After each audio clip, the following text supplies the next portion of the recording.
10 कहानी शंघाई शहर से शुरू होती है। एक शांत कमरे में नीले हरे बालों वाली एक महिला जंग वॉन्गशिन अपने नवजात बेटे को स्तनपान करा रही है। वह अपने बच्चे चेनचिन को बताती है कि वह कितना भाग्यशाली है कि वह बस खाता पीता और सोता है। वह मुस्कुराती है कि हालांकि वह उसके लिए अपनी नींद खो रही है, लेकिन अगर वह स्वस्थ बड़ा हो जाए तो ये सब सार्थक होगा। उसे पता नहीं है कि बच्चा साधारण नहीं है, उसका पुनर्जन्म हुआ है और उसे अपने पूर्व जन्म की चेतना है। जैसे ही वह दूध पीता है, उसे पता चलता है कि उसका मस्तिष्क पूरी तरह विकसित नहीं हुआ है, फिर भी वह सचेत है।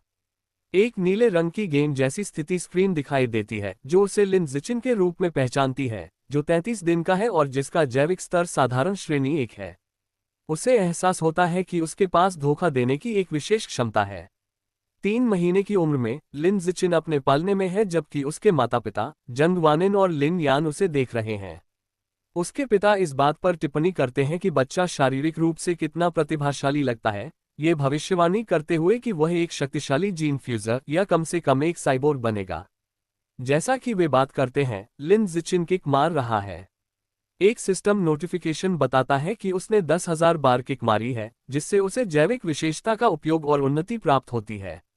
ये कौशल उसके शरीर के किसी भी हिस्से को कार्बन आधारित सीमाओं के भीतर असीम रूप से मजबूत बनाने के लिए प्रशिक्षित करता है। वह अपनी ताकत को बढ़ता हुआ महसूस करता है और सोचता है कि उसके पिता का जीन फ्यूजर और साइबोर्ग से क्या मतलब था। सुपरहीरो की कल्पना करना। 4 महीने की उम्र तक लिन जिकिन ने बैठना और क्रॉल करना सीख लिया है। उसके माता पिता को यह बहुत अजीब नहीं लगता। टेलीविजन देखते समय विचलित जानवरों पर एक समाचार रिपोर्ट में जीन फ्यूजर और साइबोर्ग को उनसे लड़ने के लिए सेना में शामिल होते हुए दिखाया गया है। पहली बार लिन जिचिन को ये समझ में आता है कि ये दुनिया उसकी पुरानी दुनिया से बहुत अलग है। वह सीखता है कि इस धरती में उत्परिवर्तन हुआ है, जिससे विचलित जानवर नामक भयानक जीव पैदा हुए हैं। उनसे लड़ने के लिए मानवता ने 2 रास्ते विकसित किए। पहला यांत्रिक उत्थान है, जहां मनुष्य शक्तिशाली साइबोर्ग बनने के लिए तकनीक के साथ अपने शरीर को संशोधित करते हैं। दूसरा जीन संशोधन है, जहां मनुष्य अपने जीन को विचलित जानवरों के साथ जोड़ते हैं, अपनी शक्ति से राक्षसों से लड़ने के लिए जीन फ्यूजर बन जाते हैं।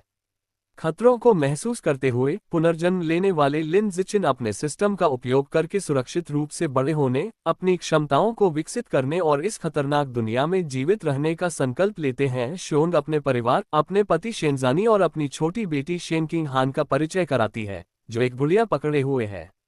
लिन शिन बैंगनी बालों वाली उस छोटी बच्ची को देखता है।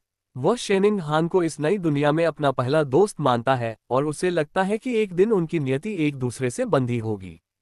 समय बीतता है और लिंडिचन खुद को प्रशिक्षण में समर्पित कर देता है। 7 महीने की उम्र में अपनी आदत और उन्नत कौशल की बदौलत वह दौड़ने, कूदने और खुद से बात करके बुनियादी भाषा सीखने में माहिर हो गया है और हर गतिविधि के लिए अंक अर्जित कर रहा है। 8 महीने की उम्र तक उसका प्रशिक्षण अपने पालने में सिट अप्स और पुश अप्स करने तक पहुंच गया है। वह लिन से तुरंत सोने का नाटक करती है, राहत की सांस लेती है और मन ही मन अधिक सतर्क रहने की बात कहती है। कुछ दिनों बाद उसे नहलाते समय जंग वॉन्गशिन को एक और चौंकाने वाली बात का पता चलता है। वह अपने पति लिन यान को आवाज लगाती है। जब वह दौड़कर आता है तो वह बताती है कि उनके 8 महीने के बेटे के पेट की मांसपेशियां मजबूत हैं। लिन यान दंग रह जाता है। वह उत्साह से सुझाव देता है कि उनका बेटा लाखों में एक प्रतिभाशाली व्यक्ति हो सकता है, जिसका भविष्य एक शक्तिशाली जीन फ्यूजर या साइबोर्ग के रूप में उज्ज्वल होगा। इस प्रतिभाशाली कहानी को सुनकर लिन जिचिन को राहत मिलती है कि उसका रहस्य सुरक्षित है। लिन जिचिन को एहसास होता है कि वह कितना भाग्यशाली है कि उसके माता पिता 2 वेब उपन्यास लेखक हैं। वह सोचता है कि इस उत्परिवर्तित पृथ्वी पर वह अकेला प्रतिभाशाली नहीं है, वह और उसकी माँ एक समाचार रिपोर्ट देखते हैं जिसमें एक मार्शल आर्ट परिवार का 2 वर्षीय बच्चा एक हाथ से 20 किलो का डंबल उठा सकता है। जंग वॉन्गशिन अपने बेटे को पास खींचती है, गर्व से कहती है कि उसका चेनिन भी उतना ही अद्भुत है। लिन जिकिन अपनी मां के आत्मविश्वास से प्रभावित होता है और सोचता है कि क्या वह भी 2 साल का होने पर 20 किलो वजन उठा पाएगा। जब तक लिन जिचिन 2 साल का होता है, तब तक उसका प्रशिक्षण रंग ला चुका होता है। वह कम प्रोफाइल रखते हुए चुपके से अपनी ताकत विकसित कर रहा है, आसानी से भंडारण कक्ष में एक हाथ से 20 किलो वजन उठा रहा है। खुद को प्रशिक्षण के लिए तैयार करें।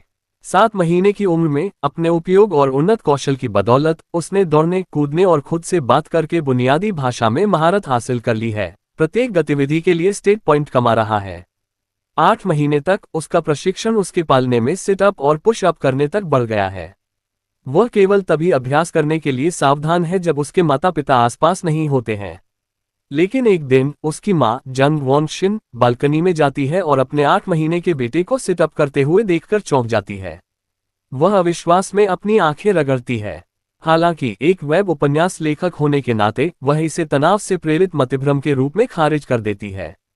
लिन से तुरंत सोने का नाटक करती है, राहत की सांस लेती है और अधिक सतर्क रहने के लिए मानसिक रूप से नोट करती है।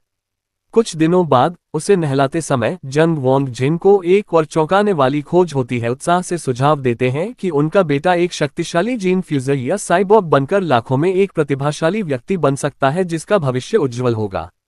इस प्रतिभाशाली कहानी को सुनकर लिन ज़िचिन को राहत मिलती है कि उसका रहस्य सुरक्षित है।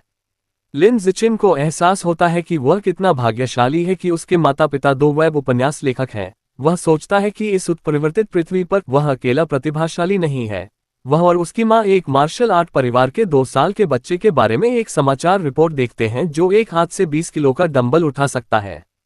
जंग वॉन्गशिन अपने बेटे को पास खींचती है, गर्व से कहती है कि उसका चेनिन भी उतना ही अद्भुत है। लिन ज़िचिन अपनी मां के आत्मविश्वास से प्रभावित होता है और सोचता है कि क्या वह भी 2 साल का होने पर 20 किलो वजन उठा पाएगा। जब तक लिन ज़िचिन 2 साल का होता है तब तक उसका प्रशिक्षण उपनाम खेलने आया है। चौंक कर वह वजन नीचे रख देता है और बाहर चला जाता है। दरवाजा खोलता है तो शेनिंग हान भी उसे एक टाट दे रहा है। लिन ज़ान मन ही मन कहता है कि उनकी मानसिक उम्र अलग अलग होने के कारण वे पारंपरिक तरीके से नहीं खेलते। हालांकि हान एक आम बच्चा है, वह हर पल अभ्यास में बिताता है। उसने उसके साथ समय बिताने का एक अनोखा तरीका खोज निकाला है। चूंकि वह पास रहना पसंद करती है, इसलिए वह उसके अभ्यास के लिए एक आदर्श कस्टम साइज्ड वेटेड वेस्ट का काम करती है। हालांकि एक समस्या बार बार आती है, जिसकी याद उसे तब आती है जब उसे गर्म गीलापन महसूस होता है और वह चिल्लाकर कहता है कि हान ने उस पर फिर से पेशाब कर दिया है। 1 और साल बीत जाता है। 3 साल की उम्र में लिन ज़िचिन की ताकत में तेजी से वृद्धि हुई है और वह एक हाथ से 40 किलो का वजन उठा सकता है। टीवी देखते हुए वह एक 4 साल के प्रतिभाशाली बच्चे द्वारा 30 किलो का डंबल उठाने की रिपोर्ट देखता है और संतोष के साथ कहता है कि वह पहले से ज्यादा मजबूत हो गया है। अपनी प्रगति के बावजूद उसका शरीर अभी भी उसका जैविक स्तर सामान्य स्तर 1 के रूप में दर्शाता है। वह सोचता है कि स्तर 2 तक पहुंचने के लिए क्या करना होगा। इन सवालों को ध्यान में रखते हुए वह अपने घर से बाहर निकलता है, जिसके बारे में वह मानता है कि वे जीन फ्यूजर और साइबोर्ग हैं जिनके बारे में उसने सुना है। अपनी मां और उनके पड़ोसियों शुमांग और शेन चिंगान के साथ वो पुस्तकालय की ओर जाता है। चूंकि उसके माता पिता उसे इलेक्ट्रॉनिक उपकरणों का उपयोग नहीं करने देते, इसलिए किताबें ही उसकी जानकारी का सबसे अच्छा स्रोत हैं। पुस्तकालय में उसकी मां उससे बच्चों के खंड की ओर इशारा करती है, लेकिन लिन ज़िचिन चिंतित शेनिंग हान के साथ उन्नत विश्वकोशों की ओर बढ़ जाता है। माताएं असमंजस में देखती हैं। श्योन पूछता है कि उसे ये किताबें क्यों पसंद हैं और जंग वांग अनुमान लगाता है कि यह उसके प्रतिभाशाली जीन हैं। शेनिंग हान उसे कुकीज दे रहा है। लिन ज़िचिन पढ़ने में मग्न है। किताबों के जरिए उसे पता चलता है कि सभी जीवन 6 जैविक समूहों में विभाजित है: स्तर, साधारण, उन्नत, दुर्लभ, महाकाव्य, पौराणिक। उसे एक नई खोज के लिए सचेत करता है। 100 मिलियन प्रेंदिव्य मार्ग से पुरस्कृत होने वाले पात्र बुद्धि का मन और शरीर दोनों को प्रशिक्षित करने के लिए उत्साहित वह स्वीकार करता है। अगले साल के लिए लिन ज़िचिन अपना समय एक वयस्क के लिए आंक रहे, किंडरगार्टन वाले के लिए तो बिल्कुल नहीं। एक दिन वह रोती हुई शेन शिंग हान को बच्चों के घेरे में पाता है और उसे बिस्तर गीला करने वाली कहकर पुकारता है। अपने दोस्त को धमकाते देखकर वह समझ जाता है कि उसे कुछ करना ही होगा। वह नाटकीय ढंग से बदमाशों के बीच आ जाता है, उसे घूरता है और एक भयानक धमकी देता है। अगर किसी ने हान को फिर से धमकाया तो वह रोज उसके बिस्तर पर पेशाब कर देगा। बचकानी लेकिन भयावह धमकी काम कर जाती है। बदमाश फूट फूट कर रोने लगते हैं और किंडरगार्टन में कभी न लौटने की कसम खाते हैं। शेन चिंग हान अपने रक्षक को प्रशंसा से देखती है। इस कृत्य से एक नई उपलब्धि, किंडरगार्टन किड किन का खिताब और खोजों की एक नई श्रृंखला खुल जाती है। वह खुश है कि वह एक साथ कई खोजों पर काम कर सकता है। आधे साल बाद वह अपनी पढ़ने की खोज पूरी करता है। 10 करोड़ अक्षर पढ़ने के बाद उसे दिव्य बुद्धि का मूल प्रदान किया जाता है, जिससे उसे एक उत्तम पहचान, स्मृति और चरम मानवीय सीखने की क्षमता प्राप्त होती है। समय उड़ता है और जल्द ही वह और शेनिंग हान लगभग 7 साल के हो जाते हैं अपने किंडरगार्टन स्नातक फोटो के लिए। छुट्टियों के दौरान भी लिन ज़िचिन आराम नहीं करता है। अब वह 200 किलो के विशाल बारबेल के साथ प्रशिक्षण लेने के लिए पर्याप्त मजबूत है। छुट्टियों के दौरान उसकी क्षमताएं नई ऊंचाइयों पर पहुंच गईं। वह 2 मीटर से अधिक ऊंची छलांग लगा सकता था और उसने 100 मीटर की दौड़ में 8 सेकंड की बाधा को 7.98 सेकंड के समय के साथ तोड़ दिया था। उसका दिमाग भी उतना ही तेज था, जो उसके नए गुण से बड़ा था। उसने पहले ही प्राथमिक विद्यालय के अधिकांश उन्नत विषयों का स्व अध्ययन पूरा कर लिया था। शैक्षणिक प्रतियोगिताएं आसान थीं। उसने जल्दी से जल्दी अपना खिताब हासिल करने के लिए राष्ट्रीय प्राथमिक विद्यालय शैक्षणिक प्रतियोगिता में आसानी से प्रथम स्थान प्राप्त किया। जब भी उसके पास खाली समय होता, वह शेनिंग हान को निजी ट्यूशन देता। हालांकि कोई असाधारण प्रतिभा नहीं थी, वह मेहनती थी। उसकी मदद से उसके ग्रेड में नाटकीय रूप से सुधार हुआ और एक के बाद उसके ग्रेड में नाटकीय रूप से सुधार हुआ और एक सेमेस्टर के बाद वह कक्षा में दूसरे स्थान पर आ गई और लिंसियन पहले स्थान पर। अपनी खोज को गति देने के लिए उसने स्कूल की खेल प्रतियोगिताओं में भी भाग लिया और हर रिकॉर्ड तोड़ दिया। जब उसे लगा कि उसका स्कूली जीवन इसी तरह चलता रहेगा, तभी एक खास नया स्थानांतरित छात्र आ गया। शिक्षक ने नवागंतुक का परिचय कराया, जो एक लड़की थी, लंबे चांदी जैसे नीले बालों वाली, जिसका नाम बाई है। लिन ज़िचिन मुझे तुरंत पता चल गया कि वह अलग है। जैसे ही वह खड़ी हुई द्वार पर, वह एक धुंधली असामान्य आभा महसूस कर सकता था जो किसी सामान्य इंसान का नहीं था। जैसे जैसे नया स्थानांतरित छात्र बाशु एक सीट खोजने के लिए चलता है, अन्य छात्र उसे उत्सुकता से देखते हैं। शेन चिंग हान लिन ज़िचिन की ओर झुकती है, जिसे वह शियाओ कहती है चेन, और फुसफुसाते हुए कहता है कि बैशु के बाल कितने सुंदर हैं, सदियों के बर्फ के टुकड़ों की तरह है।